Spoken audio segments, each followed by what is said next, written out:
I'm not, and I don't want to be, the president of the world. I'm the president of the United States.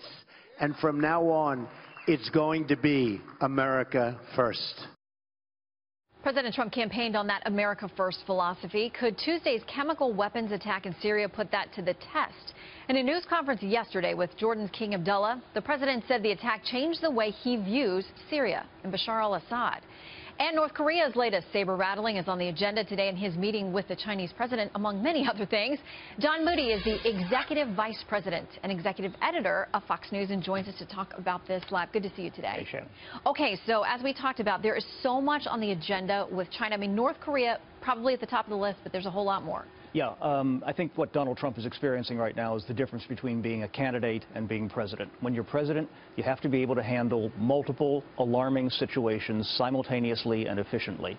And his campaign rhetoric indicated that he would just take wild positions on anything when he felt like it. I think he's now seeing reality set in.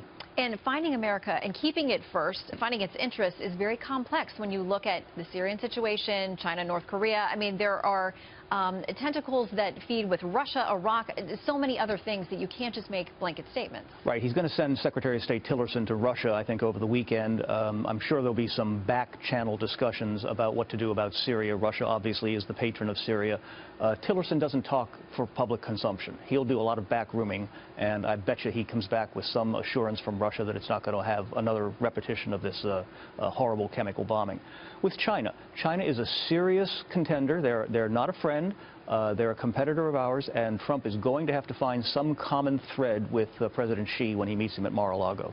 How well do you think that conversation will go? Because we're dependent on China putting pressure on North Korea to tamp down that situation before it gets to, as Tillerson has suggested, all options are on the table now. All options are on the table, but within reason. China is a serious player. They are the only economic support that North Korea has. If they were to turn off the spigot to North Korea's economy would collapse, and the regime would be out very quickly. So we need their help there, but we also need their help on another important front. You talked about the fact that they essentially are the supplier to 100% of the world on this rare earth mineral situation. Yes. I mean, things that we need for military equipment, smartphones, we have to get it from China. Right. Rare earths are 17 metals and elements that are necessary to make what are called permanent magnets. And permanent magnets have become a crucial part of fighter jets for our military, catapults that launch planes off of aircraft carriers, rocket-guided missiles, and also consumer goods like smartphones and GPS systems. So China controls the market. We used to be the biggest provider of rare earths in the world. We gave it away to China late in the last century. How do we turn that around?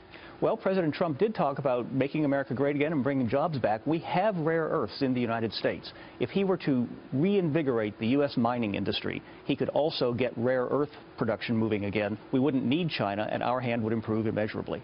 But until we get to that point, they're going to have these conversations over the next couple of days. What do you think the mood will be like between these two world leaders? Somber.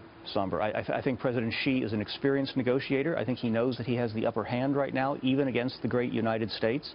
And I think that he will be sober and careful in what he says, and let's hope that Mr. Trump does the same.